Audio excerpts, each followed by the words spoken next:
유가족의 날을 행사에는 처음 옵니다만 요즘에 별로 일본을 좋아하지 않는 그런 사회적 분위기는 있지만 일본의 자살 유가족들은 어떻게 자기네 어려움을 이기고 여기까지 지금까지 어떻게 활동하고 있는지를 제가 간략하게 여러분들께 소개하는 그런 시간을 가지려고 합니다. 그래서 저 앞에 PPT가 있으니까 참고를 하시면서 보면 좋겠고요. 일본의 자살 유가족 활동입니다. 지금 1년 동안에 우리나라에서는 13,270명이 자살을 하고 있습니다. 자살자 한 명당 상처받는 유가족이 되게 6명 정도 발생하고 있기 때문에 적어도 지금 지난 1987년부터 작년까지 추정해보면 약 유가족이 180만여 명이 고통받으면서 살고 있을 것으로 추정이 되고 있습니다. 그 메르스 전체 희생자가 38명이었습니다. 온 나라를 들썩였는데 하루 자살자가 거기에 숫자에 동일합니다. 37.5명입니다. 그런데 안타깝게도 아직 국가적 관심은 적다는 게 제 생각입니다. 근데 일본의 자살 유가족들은 상당히 인상적으로 활동해 온 것 같습니다. 저 지금 보고서는 그 세계보건기구에서 만든 자살 예방이라는 그런 책자인데요. 거기 내용에 보면 일본의 그 자살 유가족들은 2006년에 자살 대책 기본법을 만드는 거라든지 또 내각부에 우리로 말하자면 총리실입니다. 거기에 자살 예방 조직을 만든 거라든지 그걸 이끌어낸 게 자살 유가족들이고 특히 자살은 사회적 문제라는 인식을 확산시키는 것을 유가족이 주도했다 이렇게 밝히고 있습니다. 그래서 실제 나중에 결과를 보니까 중년과 그 고령층의 자살을 현저히 줄였고 경제적 문제 또 생활고로 인한 자살이 획기적으로 줄어들었다는 게 세계보건기구의 보고입니다. 사실 그 시작은 지난 2000년이 시작이었습니다. 자살 유가족들이 모임을 시작했고 1년쯤 후에 저 책을 냈습니다. 자살이라고 말할 수 없었다를 출판을 했고요. 한 사람이 총리를 만나서 자살 대책의 필요성을 호소하기도 했습니다. 근데 2004년에 저분은 그 NHK PD 하던 분인데요. 저분이 야 자살이 이렇게 중요한 문제인데 지원하는 단체를 만들어서 해야 되지 않겠느냐라고 여러 사람한테 얘기하는데 아무도 안 들으니까 자기가 2004년에 라이프링크를 만들어서 활발한 활동을 전개하기 시작합니다. 그래서 자살 문제를 개인 문제가 아닌 사회 문제로 만들고자 하는 것, 또 자살 대책을 세우되 그 기반을 만들자는 것, 관계자들을 연계시키자는 것, 이런 것들을 활동으로 해서 상당한 영향력을 발휘하는 활동을 전개하게 됩니다. 지난 2006년에는 저 사진에서 보시듯이 3만 명을 목표로 서명운동을 하게 됩니다. 자살 대책의 법제화를 요구하는 3만 명 서명운동을 하는데 무려 10만 명이 서명을 해서 우리로 말하자면 국회의장에게 제출을 하게 됩니다. 그런 사회적 압력을 동원해서 자살 유가족과 저 라이프링크를 중심으로 사회적 압력을 만들므로써 2006년에 우리는 자살 예방에 관한 법인데 저기는 자살 대책 기본법이라는 법률을 제정하게 됩니다. 근데 내용이 전혀 다릅니다. 우리가. 네. 그 뒤로 이제 2007년부터 본격적으로 시작하는 게 자살을 말하는 것이 가능한 죽음으로 이런 운동을 라이프링크와 또 정부와 자살 유가족 카라반이라고 해서 전국 일주를 실행하게 되는데 그 위원회가 3자 기구가 저 작업을 추진하게 됩니다. 그래서 심포지움에는 토론도 하지만 자살 유족들이 각 지역별로 돌아가면서 자신의 이야기를 말하게 됩니다. 저게 이제 포스터 중에 하나인데요. 자살을 말할 수 있는 죽음으로라는. 근데 저기 부제가 저는 인상적입니다. 저 부제가 바로 자살 유가족 지원. 이제 우리 우리들이 함께 모여서 하자. 부제가 더 인상적이지 않습니까? 처음부터 일본의 생명운동, 자살 예방운동은 자살 유가족에 대한 따뜻한 관심과 시선, 그리고 그들을 지원하자는 뜻에서 출발합니다. 저 전국 캐러반을 저렇게 보시듯이 곳곳에서 전국의 47개 도도구역, 우리로 말하자면 전국의 13개 시도라고 하죠. 그 시도가 일부는 도도구역인데 47개 모든 도도구역에서 저런 식으로 진행을 하고 3번, 4번씩 진행을 하게 됩니다. 저 전국 캐러반은 말씀대로 모든 도도구역에서 시행을 하는데 목표는 이념적으로 자살 종합 대책을 세우자는 것. 개인의 문제가 아니라는 거죠. 47개 전체 시도에 자살 유가족 모임의 설립의 계기를 만든다는 것, 그리고 동시에 1000명의 자살 유가족 조사를 시행하게 됩니다. 그들의 목소리를 듣는 조사와 연동해서 자살 실태를 조사하고요. 특별히 민간과 공무원과 학자가 함께 자살 대책의 연계를 지역별로 구축하는 그런 성과를 거두게 됩니다.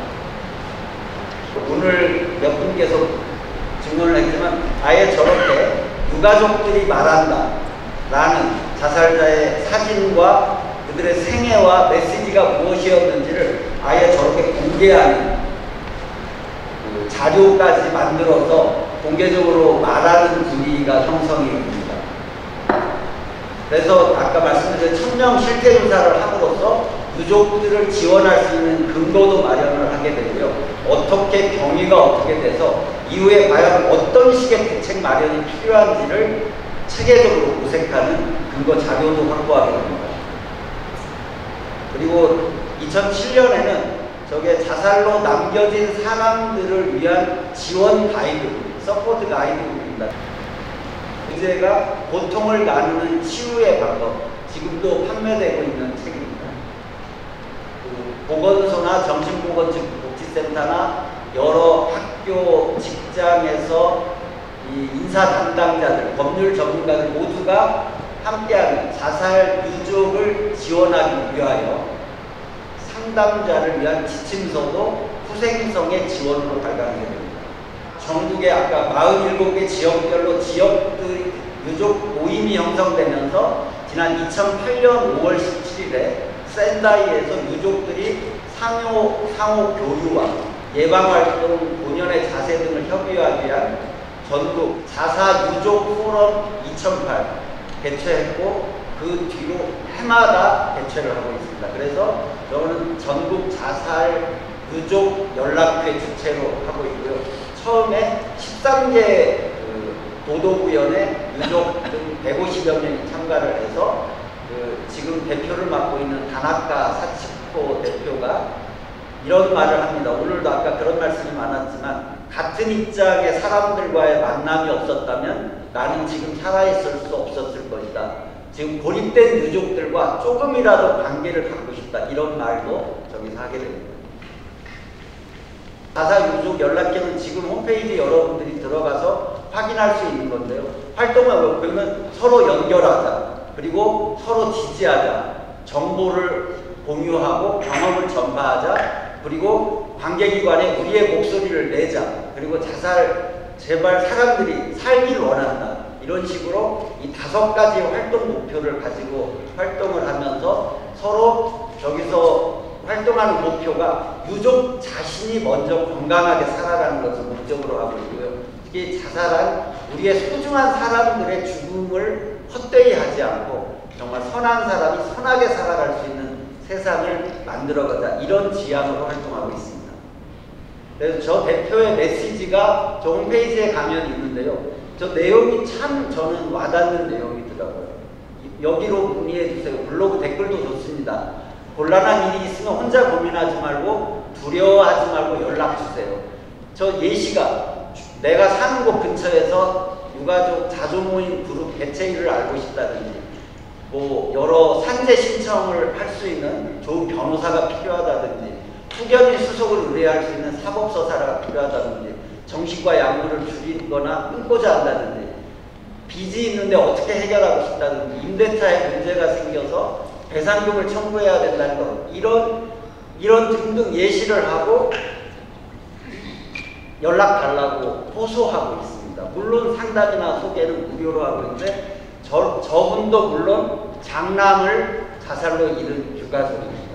근데 저렇게 실제 마음에 와닿는 메시지로서 사람들한테 함께하자, 연결하자, 이렇게 호소하고 있습니다.